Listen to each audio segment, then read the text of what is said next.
Hello, welcome, beautiful souls. I'm your host, Kari Bandel, and I'm grateful you joined me today.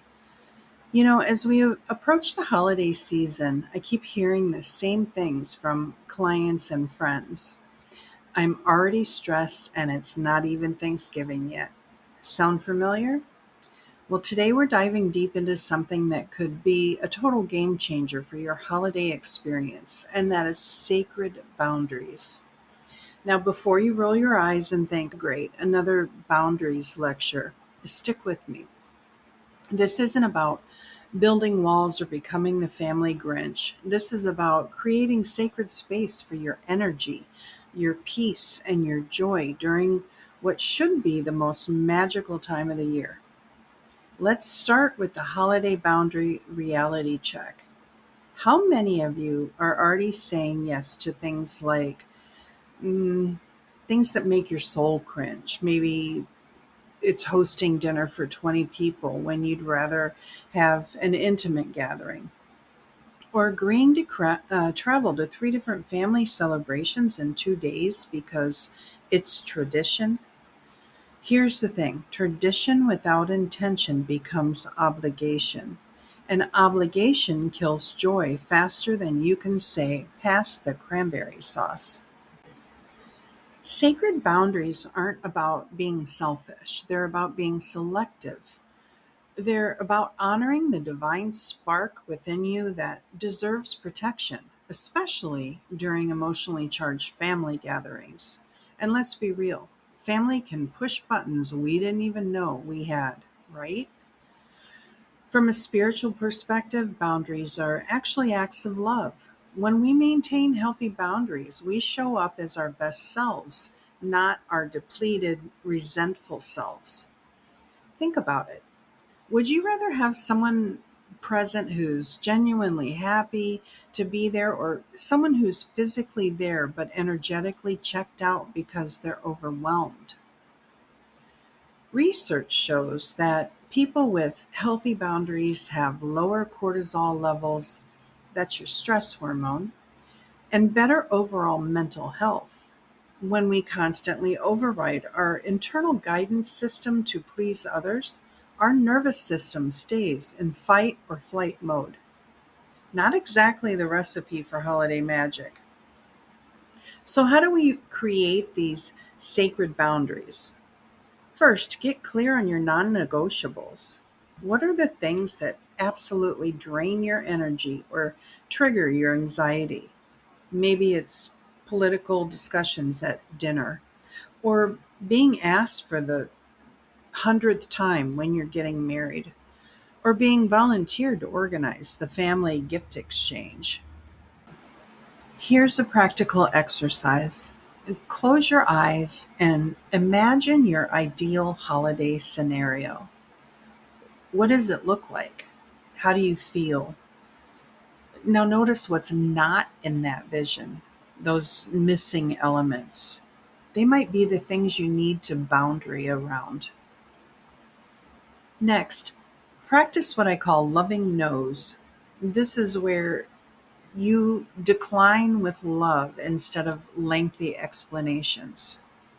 Like, I won't be able to make it to the early morning gathering, but I'm excited to see everyone at dinner. Period. No justification needed. You don't owe anyone a dissertation on your decision making process. And here's something crucial: boundaries aren't punishment for others, they're protection for you. When Aunt Martha asks why you're not staying over like you used to, you don't need to list all the ways her house stresses you out. A simple, I sleep better at home these days, is perfectly valid. Let's talk about energy boundaries too. Some of you are natural empaths. You walk into a room and instantly absorb everyone's emotions. Family gatherings can feel like emotional hurricanes for empaths. Before you go to any family event, visualize yourself surrounded by protective white light. Set the intention that you'll only absorb emotions that serve you, and everything else bounces right off. Now, the sacred pause technique. When someone says something that would normally trigger you, take a deep breath and pause. In that pause, ask yourself, is this mine to carry? Usually the answer is no. Uncle Bob's bad mood about his job? Not yours. Your sister's passive aggressive comments about your life choices? Also not yours. Now let's address the guilt factor because I know it's coming up for some of you. But what will people think? But it's family. But we've always done it this way. Here's some tough love. Other people's opinions about your boundaries are none of your business. And just because something has always been done a certain way doesn't mean it has to continue, especially if it's harming your well being. Remember, you're not responsible for managing other people's emotions about your boundaries. If someone gets upset because you won't participate in drama or overextend yourself, that's their work to do, not yours. Here are some practical boundary statements you can practice. I'm taking a break from political discussions today. I'd love to help with dinner, but I can only stay until 8 p.m. That doesn't work for me, but thank you for thinking of me. I'm focusing on enjoying our time together rather than planning next year right now. And for the love of all that's sacred, please stop explaining your boundaries to death. The more you explain, the more you invite negotiation. Your boundaries aren't a debate topic. Let's also talk about digital boundaries during the holidays. Just because it's a holiday doesn't mean you need to be available 24/7 for family group chats about who's bringing what dish. It's okay to mute notifications and check in once or twice a day instead of being constantly pinged. Here's something beautiful about sacred boundaries. They actually create space for more authentic connection. When you're not saying yes to everything out of obligation, the yeses you do give come from a genuine place. People can feel the difference between obligatory presence and joyful presence. Another important aspect of sacred boundaries is honoring your own rhythms and needs. Maybe you're someone who needs quiet time to recharge. Build that into your holiday plans. Maybe you're someone who gets overstimulated by large groups. Plan shorter visits or have an exit strategy. And please, please remember that setting boundaries is not mean, selfish, or unspiritual. It's actually deeply spiritual because you're honoring the divine wisdom within you that knows what you need to thrive. And here's a little homework for you.